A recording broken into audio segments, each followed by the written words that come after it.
Good afternoon all of you. तो आज हम स्टार्ट करेंगे, गुड आफ्टरनून, आज हम स्टार्ट करेंगे BCS क्लासिफिकेशन। तो हेडिंग डालो साथ साथ, BCS। BCS की फुल फॉर्म लिखो, बायोफार्मास्यूटिकल क्लासिफिकेशन। पुराने वाले नोट्स अभी तक नहीं मिले। जब आपकी पूरी यूनिट कंप्लीट हो जाएगी मैं पूरी यूनिट की आपको नोट्स भेज दूंगी।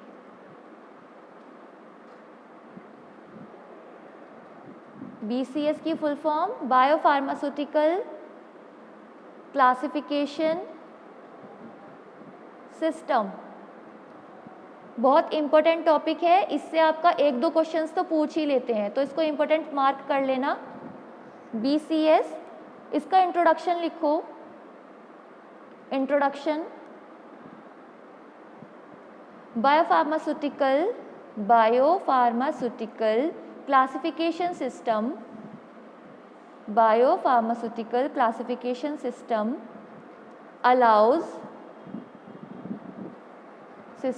allows restricting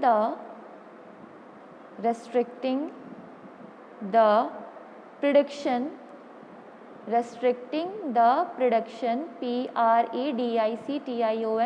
prediction using the parameters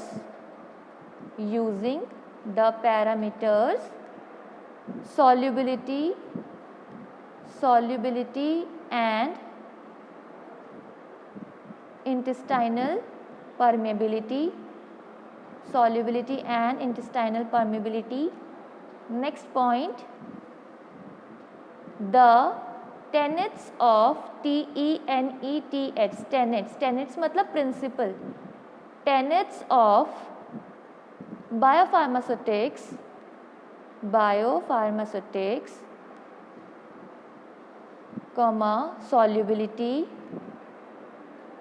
solubility and permeability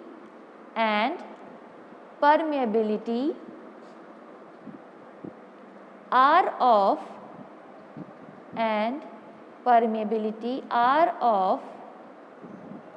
pivotal pivotal यानी कि very important, pivotal importance in new drug discovery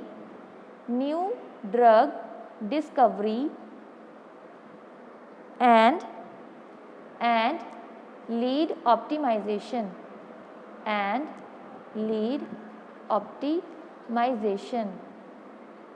तो सबसे पहले डिफरेंस बताओ कि क्या डिफरेंस होता है सॉल्युबिलिटी और परमेबिलिटी में। What is the difference between solubility and permeability? Arjun, क्या डिफरेंस है सॉल्युबिलिटी और परमेबिलिटी में? परमेबिलिटी मैम, सोल्युबिलिटी का मतलब है कि कोई मतलब साल्ट वगैरह जो उसमें सोल्यूबल हो, और परमेबिलिटी मतलब सोल्यूबल होने के बाद बिल्कुल परमेबल हो जाए, मतलब सॉल्यूशन कहाँ पे परमेबल हो अच्छे जाए? से मैम उसके आर पार दिखने लगे, मतलब एक नहीं, सॉल्युबिलिटी और परमेबिलिटी में ये डिफरेंस है, हमेशा याद रखना, आगे भी कई बार आपके पास ये टर्म्स आएंगी, परमेबिलिटी और सॉल्युबिलिटी। सॉल्युबिलिटी मतलब आपका जो सॉल्यूट है वो सॉल्वेंट में डिजोल्व हो जाना, और परमेबल क्या होगा, आपकी बॉडी में जब भी कोई ड्रग जाती है तो परमेबल यानी कि उसको क्रॉस होना पड़ता है मेम्ब्रेन से क्रॉस होगा तभी तो वो परमेबल होगा। तो इसमें क्या होगा परमेबल में कि आपकी जो ड्रग है, जो आपका सॉल्यूट है, वो आपका पास हुआ, वो आपका क्रॉस हुआ मेम्ब्रेन से या नहीं, यानी कि वो कितना परमेबल है। अगर परमेबल हो गया यानी कि वो क्रॉस कर गया आपके मेम्ब्रेन को, और अगर नहीं हुआ परमेबल यानी कि वो क्रॉस नहीं कर पाया आपके मेम्ब्रेन को। तो ये डिफरेंस होता है सॉल्युबिलिटी और परमेबिलिटी में। तो BCS क्लासिफिकेशन होता क्या है? तो BCS की फुल फॉर्म हुई बायोफार्मास्यूटिकल क्लासिफिकेशन सिस्टम। अब हम इसको करते क्यों हैं?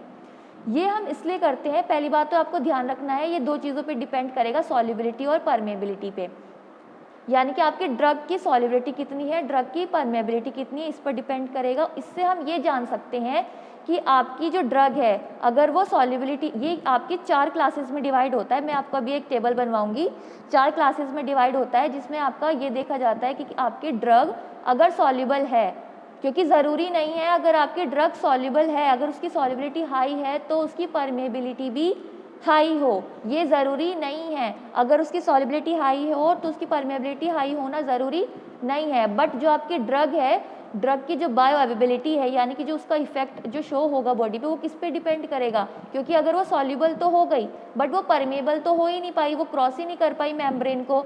तो जब क्रॉस नहीं कर पाई मेम्ब्रेन को तो वो क्या अपना इफेक्ट शो कर पाएगी?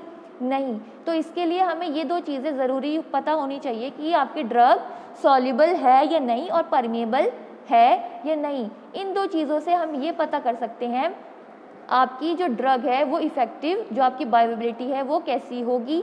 तो हम क्या कर सकते हैं, इसका जो प्रिंसिपल है वो क्या प्रिंसिपल है कि आपका जो ड्रग है उसकी हम न्यू ड्रग डिस्कवरी, अगर हम कोई ड्रग की डिस्कवरी कर रहे हैं उसमें हेल्प कर सकता है BCS क्लासिफिकेशन। कोई भी न्यू ड्रग है, अगर हमें उसकी सॉल्युबिलिटी और परमेबिलिटी पता है तो हम ये पता कर सकते हैं कि वो आपकी इफ़ेक्टिव होगी बॉडी में या नहीं, उसकी बायोअवेलेबिलिटी कितनी होगी और कितनी नहीं होगी। तो ये इसलिए हमने BCS क्लासिफिकेशन किया था। तो आपको अब एक टेबल बनानी है, टेबल बना लीजिएगा।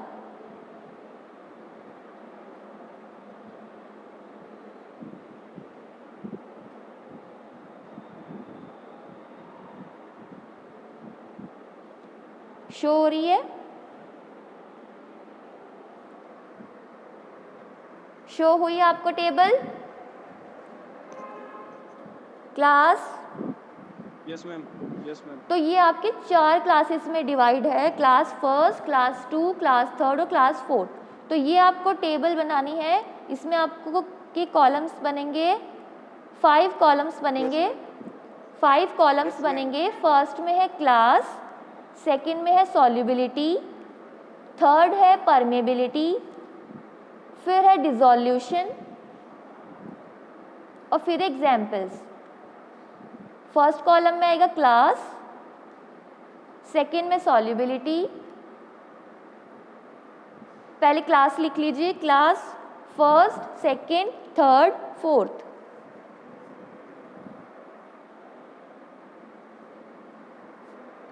सॉल्युबिलिटी लिखिए, क्लास फर्स्ट की हाई, हाई, क्लास सेकंड की low, class third high, class fourth low. Permeability लिखिए, क्लास फर्स्ट की हाई, क्लास सेकंड की लो हाई, क्लास थर्ड की लो और क्लास फोर्थ की लो। डिसोल्यूशन में लिखिए, well absorbed oblique well dissolve. अगर आपकी सॉल्युबिलिटी हाई होगी और परमेबिलिटी भी हाई होगी तो डिसोल्यूशन कैसा होगा ड्रग का? Well absorbed, well dissolved. Second class की जो ड्रग्स होंगी, अगर सॉल्युबिलिटी लो होगी, परमेबिलिटी हाई होगी तो डिसोल्यूशन वेरिएबल, वेरिएबल मतलब चेंज हो सकता है। क्लास थर्ड, अगर सॉल्युबिलिटी हाई होगी, परमेबिलिटी लो होगी तो सेम वही आपका वेरिएबल।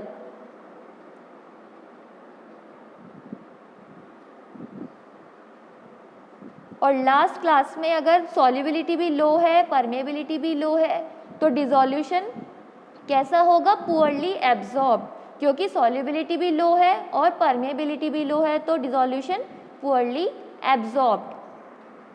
अब एग्जाम्पल्स लिख लीजिए। क्लास 1 की ड्रग्स की एग्जाम्पल्स हैं मेटोप्रोलॉल, मेटोप्रोलॉल, प्रोप्रेनोलॉल,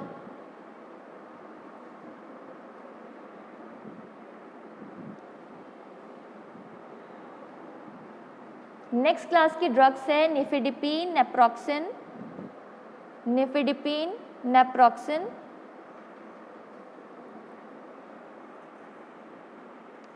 क्लास थर्ड की ड्रग्स हैं cimetidine, metformin, cimetidine, metformin. Last class की ड्रग्स है टेक्सोल, टेक्सोल, TAXOL, टेक्सोल।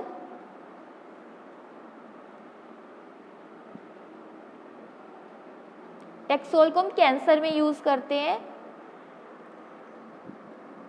जो कि एक ट्री है, ट्री के बार्क से निकाला जाता है टेक्सोल।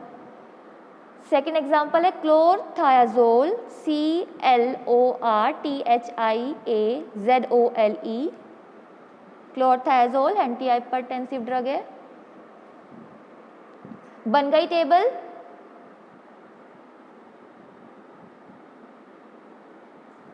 Yes ma'am.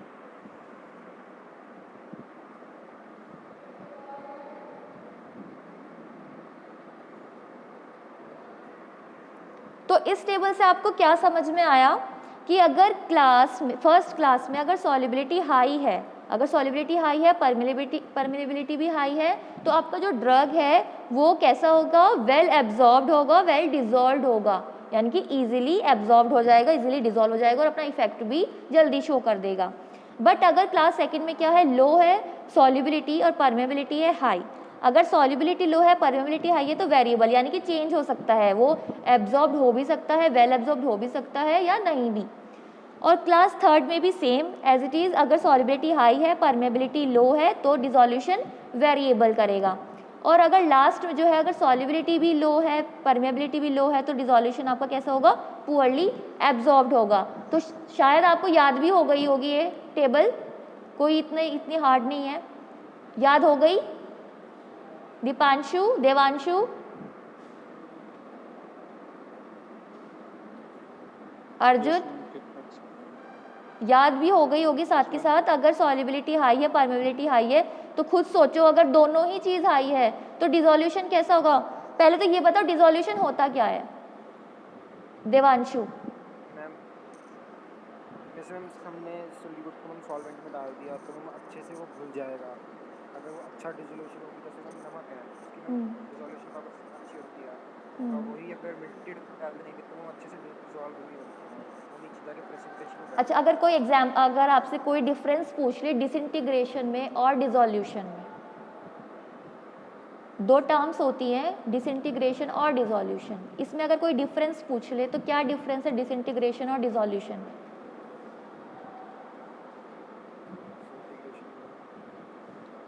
ठीक है, मैं बता देती हूँ। डिसोल्यूशन और डिसइंटीग्रेशन में ये डिफरेंस है, डिसइंटीग्रेशन यानी कि डिसइंटीग्रेट होना, टैबलेट्स का छोटे टैबलेट्स हो, ग्रेन्यूल हो, तो उसका छोटे छोटे पार्टिकल्स में डिसइंटीग्रेट होना।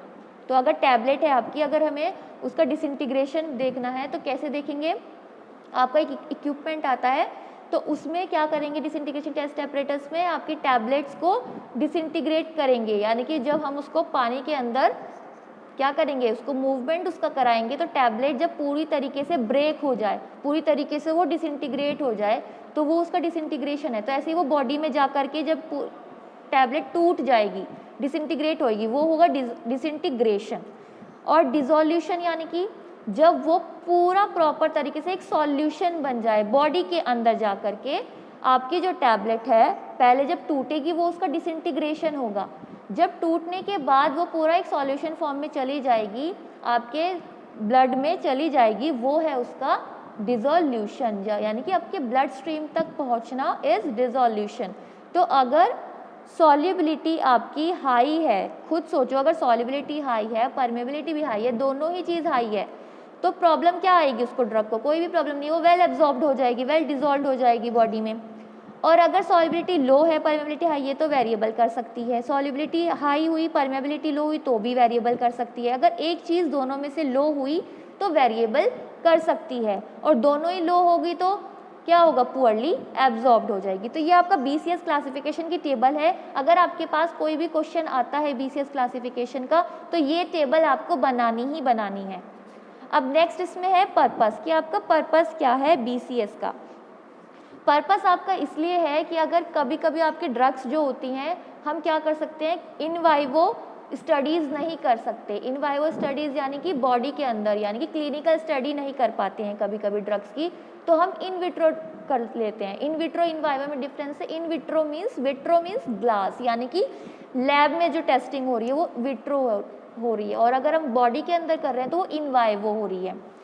तो पर्पस ये होता है BCS क्लासिफिकेशन का करने का कि अगर कोई ड्रग है उसकी हमें इन वाइवो स्टडीज़ को जानना है, तो हम क्या कर सकते हैं, उसकी ड्रग का अगर हमें सॉल्युबिलिटी पता है, परमेबिलिटी पता है, तो हम इन विट्रो भी यानी कि लैब में भी उसकी जो डिसोल्यूशन है उसको पता कर सकते हैं, सिर्फ 2 चीज़ों से। किन किन चीज़ों से? सॉल्युबिलिटी और permeability.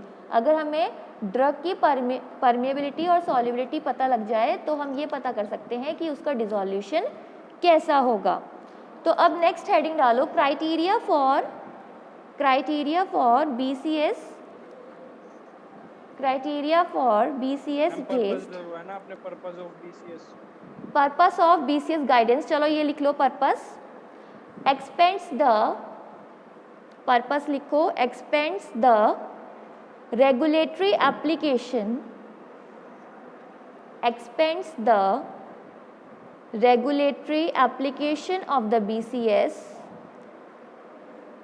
application of the BCS, and recommends methods for classifying drugs.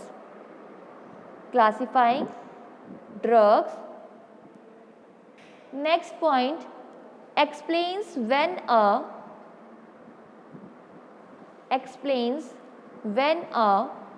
waiver, WAIVER, waiver for in vivo bioavailability, and bioequivalence studies may be requested based on the approach of BCS, may be requested based on the approach of BCS. Waiver क्या होता है? Waiver होता है एक आपका official document बनता है जिसमें हम ये लिखते हैं, आपकी इनवाइवो बायोबिलिटी को एक्सप्लेन करता है। इनवाइवो बायोबिलिटी यानी कि वही मैंने आपको बताया कि यानी कि जो आपकी बॉडी के अंदर की जो बायोबिलिटी है, इनवाइवो यानी कि ह्यूमन के अंदर जो बायोबिलिटी है वो आपका पता कर सकती है BCS क्लासिफिकेशन, अगर हमें उसकी सॉल्युबिलिटी पता है और परमेबिलिटी पता है। अब बायोइक्विवेलेंस स्टडीज़ क्या होती है? बायोइक्विवेलेंस स्टडीज़ में हम करते क्या है, 2 सॉल्यूशन बनाते हैं। उन 2 सॉल्यूशन हम प्रिपेयर करने के बाद उसकी स्टडी करते हैं कि ये आपकी इफ़ेक्टिव होगी या नहीं। दोनों ही सेम कंसंट्रेशन में ही बनाते हैं, और अगर दोनों की ही प्रिपरेशन सेम, जो उसका एसे है या उसकी जो टेस्टिंग जो है दोनों की सॉल्यूशन की सेम आए, तो हम उन दोनों को बायोइक्विवेलेंट बोल देते हैं, और ये बोल सकते हैं कि जो आपका सॉल्यूशन है या जो आपकी ड्रग है वो सेम इफेक्टिव एफिकेसी होगी, सेम ही उसकी क्वालिटी होगी। तो ये सब चीज़ें आती हैं बायोइक्विवेलेंस स्टडीज़ में। तो ये हो गया पर्पस। अब नेक्स्ट हेडिंग है criteria for BCS, based on approach के बाद क्या था ma'am? BCS biopharmaceutical classification system, criteria for BCS based bio weavers.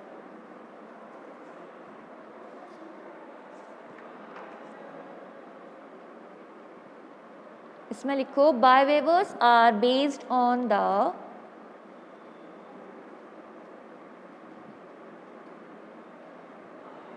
biowaivers are based on the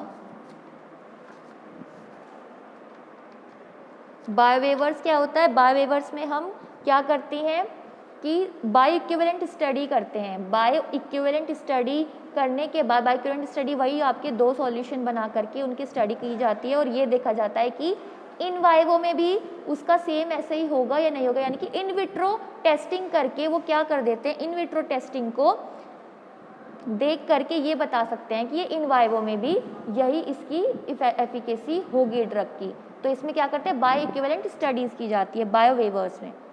बायोवेवर्स are based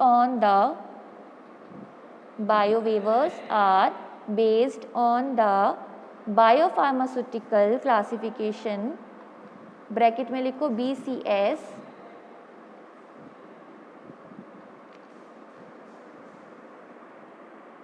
of the active ingredient.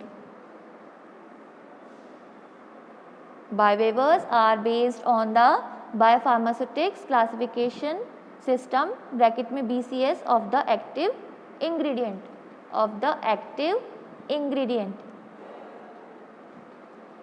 Next point, currently BCS class first and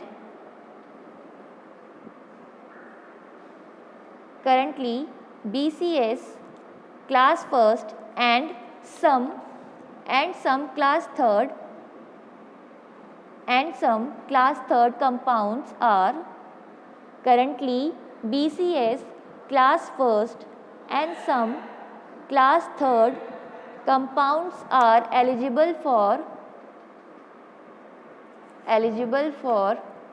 biowaivers.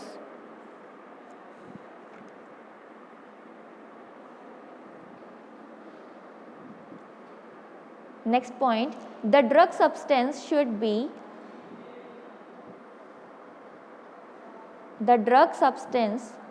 be highly soluble and highly permeable.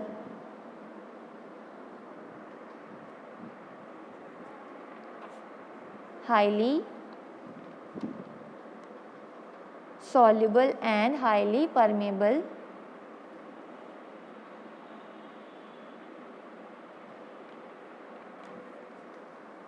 Next point, NIR drug, NIR, capital I, capital R, full form है intermediate release.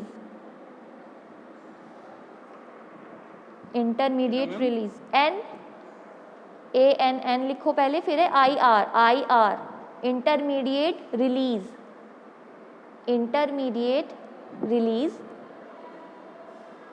Drug product should be rapidly dissolving.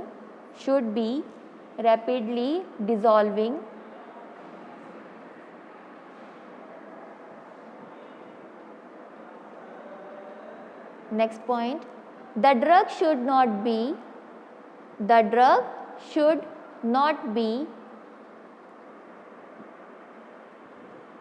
a narrow therapeutic index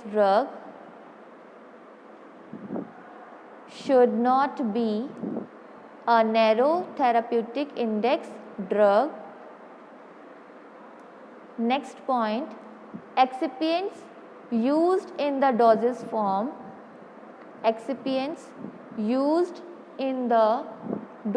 form should have been excipients. Devanshu क्या होता है excipients?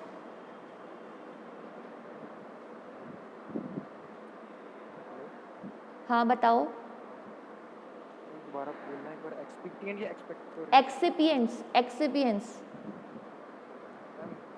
एक तो होते हैं कफ वाले, एक होते हैं कीमोटाइप. एक्सिपिएंट्स, सिंपल एक्सिपिएंट्स क्या होते हैं? स्टार्टिंग में ही बताया था मैंने. Arjun,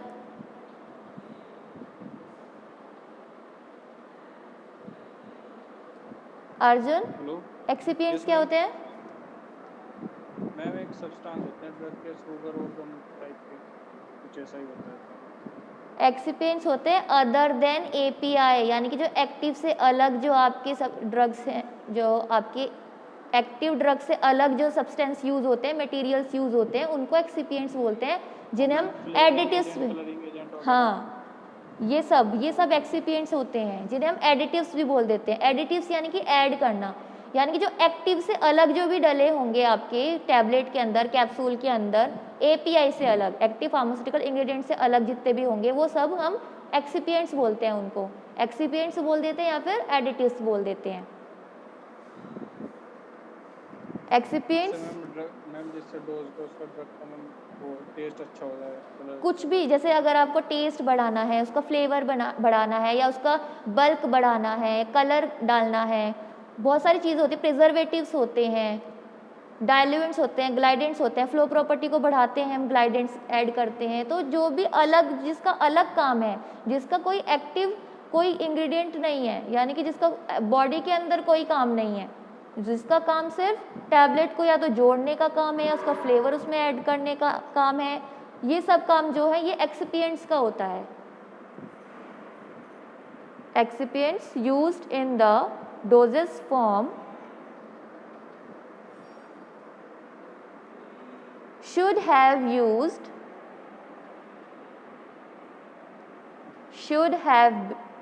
been used previously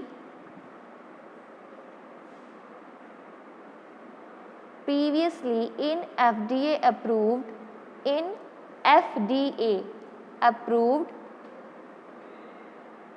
IR solid dosage forms। FDA क्या है? FDA food drug administration. यहाँ से हमें पहले क्या करता है, अगर कोई भी आपकी ड्रग है, न्यू कोई ड्रग आ रही है, तो सबसे पहले उस चीज़ का अप्रूवल लेना होता है। तो क्राइटेरिया पहले क्या होता है, क्राइटेरिया में क्या क्या आता है? तो क्राइटेरिया में biowaivers are based on the biopharmaceutical classification of the active ingredient. यानी कि आपका जो बायोवेवर है, अब बायोवेवर में क्या है, बायोवेवर में हम इन वाइवो की जो स्टडी है वो कंपेयर करके इन विट्रो के साथ कंपेयर करके उसका स्टडी करते हैं। तो बायोवेवर किस पे डिपेंड करेगा? BCS क्लासिफिकेशन पे डिपेंड करेगा। किसके BCS क्लासिफिकेशन के? एक्टिव इंग्रेडिएंट के BCS क्लासिफिकेशन के। यानी कि कोई भी अगर एक्टिव इंग्रेडिएंट होगा, पैरा होगा या कोई भी एस्पिरिन है, तो उसका BCS क्लासिफिकेशन यानी कि उसकी सॉल्युबिलिटी और परमेबिलिटी पे डिपेंड करेगा कि बायोवेवर कैसा होगा। यानी कि उसकी जो स्टडी है, इन वाइवो स्टडी या बाइकोवेलेंस स्टडी, वो कैसी होगी, वो किस पे डिपेंड करेगा? BCS क्लासिफिकेशन पे। फिर उसके बाद है आपका जो क्लासिफिकेशन में है, फर्स्ट क्लास की ड्रग है और क्लास थर्ड की जो ड्रग है वो एलिजिबल मानी जाती हैं बायोवेवर्स के लिए, क्योंकि क्लास फर्स्ट में क्या है, दोनों हाई है, और क्लास थर्ड में क्या है, सॉल्युबिलिटी हाई है। क्योंकि मेन आपका डिपेंड करता है, इसमें लिखा है currently BCS class first and some वो इसलिए ही लिखा है क्योंकि कुछ ड्रग्स जो है क्लास थर्ड की एलिजिबल मानी जाती है बायोवेवर्स के लिए, क्योंकि उसकी सॉल्युबिलिटी हाई है। सॉल्युबिलिटी क्योंकि डिपेंड करता है कि आपकी सॉल्युबिलिटी हाई होनी चाहिए। अगर परमेबिलिटी लो है तो शायद वो एलिजिबल हो सकती है, बट अगर सॉल्युबिलिटी ही हाई ना हो तो वो एलिजिबल नहीं है। तो इसलिए क्लास फर्स्ट और क्लास थर्ड की ड्रग्स जो हैं वो एलिजिबल मानी जाती हैं फॉर बायोवेवर्स के लिए। तो जो आपके ड्रग सब्सटेंस है वो कैसा होना चाहिए? हाईली सॉल्युबल होना चाहिए और हाईली परमिएबल होना चाहिए। और जो आपकी IR ड्रग जो होती है, इंटरमीडिएट रिलीज जो ड्रग होती है, जो आपकी इंटरमीडिएट रिलीज ड्रग होती है वो 30 मिनट के अंदर अंदर डिज़ोल्व हो जाती है बॉडी के अंदर जा कर के। तो इसलिए जो आपका पर्टिकुलर ड्रग IR ही मानी गई है। जो IR ड्रग है वो रैपिडली डिज़ोल्विंग होनी चाहिए। तो वो IR जो आपकी ड्रग है वो रैपिडली डिज़ोल्विंग ही होती है।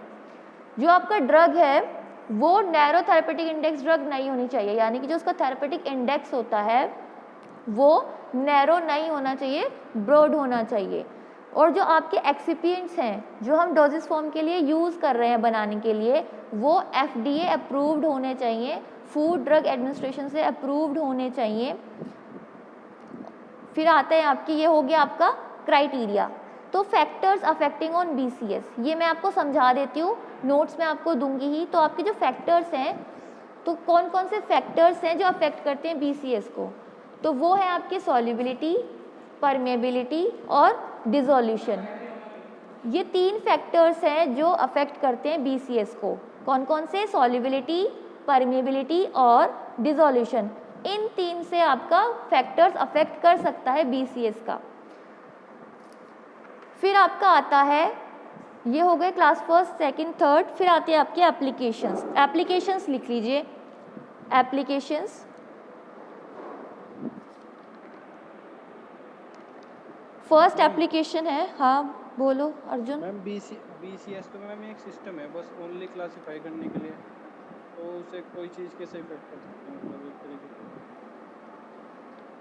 क्लासिफिकेशन हमने क्लासिफाई की ड्रग्स। सुनो, हम BCS है, हमने BCS में क्या किया, क्लासेस में डिवाइड कर दिया, 4 क्लासेस में हमने डिवाइड कर दिया है ड्रग को। तो अगर हमें ड्रग की सॉल्युबिलिटी पता है, अगर कोई भी ड्रग है, तुम सपोज करो पैरा है, ठीक है, तो पैरा की हमें सॉल्युबिलिटी पता है कि जो पैरा की सॉल्युबिलिटी है वो हाई है और उसकी परमेबिलिटी भी हाई है। तो खुद सोचो, अगर हमें ये दोनों चीज़ें पता है तो हमें ये पता है इसका डिसोल्यूशन वेल एब्जॉर्ब्ड होगा, यानी कि ये इसका जो एब्जॉर्प्शन है वो अच्छा हो सकता है। तो अगर इसका डिसोल्यूशन अच्छा है, तो अगर डिसोल्यूशन अच्छा हुआ तो उसकी बायोअवेलेबिलिटी भी तो अच्छी होगी, क्योंकि इसका डिसोल्यूशन अच्छा हो गया है। तो इन क्लासिफिकेशन से हम ये पता कर सकते हैं कि आपकी जो ड्रग का डिसोल्यूशन कैसा है, यानी कि आपकी जो बॉडी में ड्रग जाएगी वो आपकी उसका इफेक्टिव जो उसका ये तो इफेक्टिवनेस है। मैम ये तो मैम एप्लीकेशंस होगी ना इसकी बीसीएस की। बीसीएस से हम ये पता कर सकते हैं कि इफेक्टिव है, कितनी इफेक्टिव है, तो कितनी इसलिए डिजोल्व तो होगी, आया था कितनी बीसीएस soluble है। क्लासिफिकेशन। कोई भी न्यू ड्रग वही की तो अगर डिस्कवरी, जब भी कोई न्यू ड्रग की डिस्कवरी हुई थी, तो अगर हमें ये, तुम खुद सोचो, अगर हमें सॉल्युबिलिटी परमेबिलिटी नहीं पता होगी तो कैसे पता करोगी फिर? तो बहुत सारी चीज़ें पता लग सकती हैं इससे। तुम्हें क्या समझ में नहीं आ रहा है, तुम अपना डाउट बताओ। मैम मैं ये पूछ रहा कि बीसीएस सिस्टम है एक पूरा मैम, तो ये फैक्टर्स हैं जो इसे इफेक्ट कर रहे हैं। तो मैम ये तो इसकी एप्लीकेशंस है ना, बल्कि कि सोल्यूबिलिटी अगर परमिएबिलिटी पता होगी तो ही हम बीसीएस के बारे में कुछ बता सकते हैं। अगर नहीं पता होगा तो बीसीएस के बारे में हम नहीं बता सकते। बीसीएस तो ये खुद बात एक है ना मैम। खुद एक क्लासिफिकेशन सिस्टम है ना बीसीएस तो। हाँ वो एक है। इसकी एप्लीकेशन लिखो तुम अभी, शायद एप्लीकेशन लिख के कुछ समझ में आ जाए। बीसीएस की क्लास एप्लीकेशंस लिख लो। To use in biowaiver considerations, to use in biowaiver consideration. Next, aid in earliest stages of drug discovery research. Aid ma'am in clearly to use in bioweaver consideration. Clear है voice? Yes ma'am. To use in bioweaver considerations. Next application है aid in earliest stages of drug discovery research. Aid in earliest stages of drug discovery research. Next point, applications in both the preclinical and clinical drug development processes. Applications in both the preclinical and clinical drug development processes. Next point, to predict in vivo performance of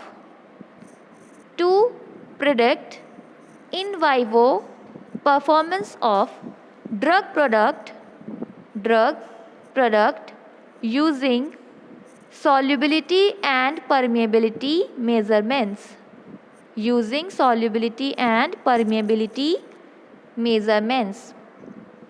Vivo के बाद क्या ma'am? Predict in vivo. Vivo performance of drug product using solubility and permeability measurements.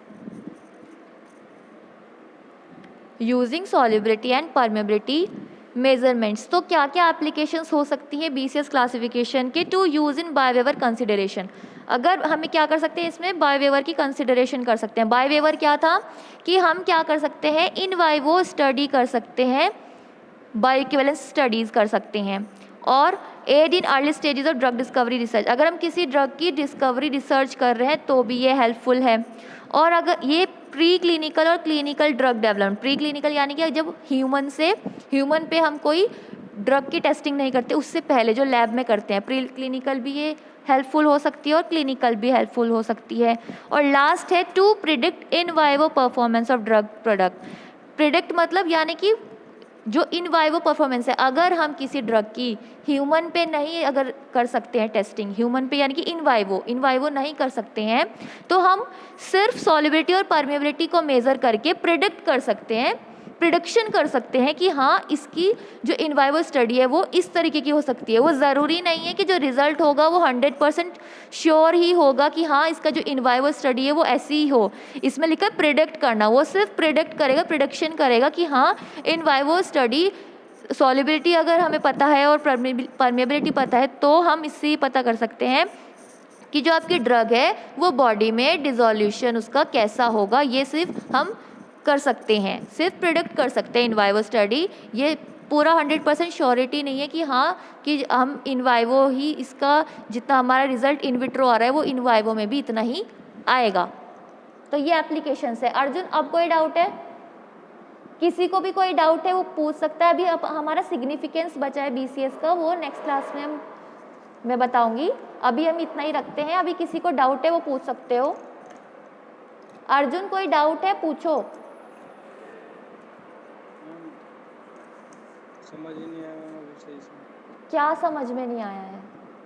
Ma'am ये एक system है ma'am, BCS classification system. ये ma'am ये इसकी ये जो आपका सुनो, ये एक इसलिए आया था आपका BCS क्लासिफिकेशन क्योंकि क्या होता था कुछ ड्रग का हमें पता ही नहीं होता था। वो क्लासेस में डिवाइड, ये हम ये क्लासेस में डिवाइड कर दिए ना, 4 क्लासेस में डिवाइड कर दिए हैं कि अगर हाई सॉल्युबल होगी, अगर हाई परमेबिलिटी होगी तो वेल एब्जॉर्ब्ड होगी ड्रग।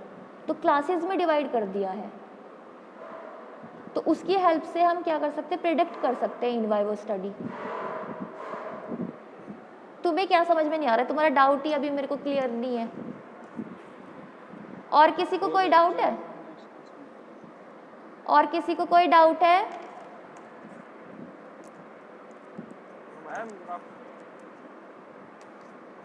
Hello ma'am. क्या हुआ दानिश? मैम मैं लेट आया था, सॉरी। टाइम पे आया करो, अटेंडेंस अभी लगेगी। चलेगी, थैंक यू मैम। मैं पता नहीं लगा था।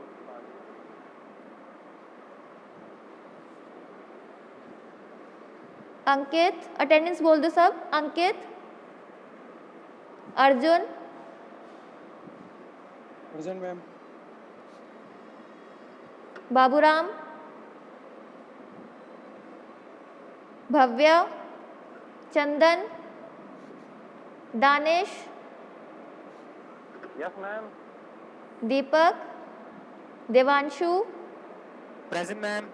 Deepanshu, present ma'am. Farid,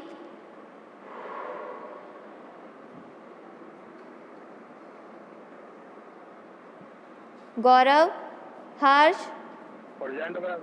hello ma'am. Farid,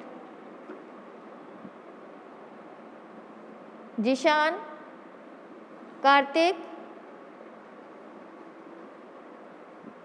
शीतल,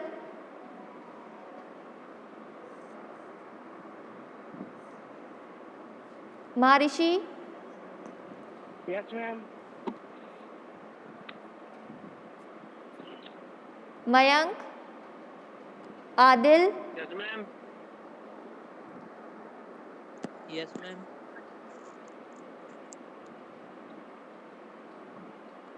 ताबिश, आदिल, आज़ाद, जिशान, मोनिश, निखिल,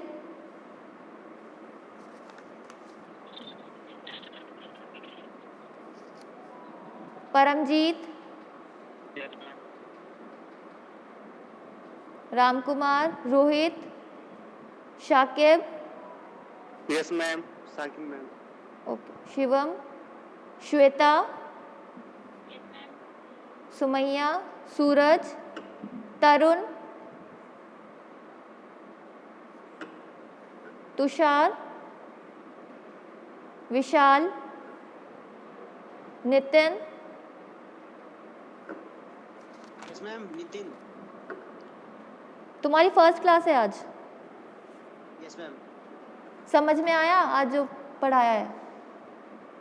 यस मैम, समझ में आ गया। Okay, thank you class. Thank you ma'am. Ma'am बाकी की क्लास नहीं होने की क्या आज, या कल से होगी? नहीं होगी आज क्लासेस, होंगी आज क्लासेस।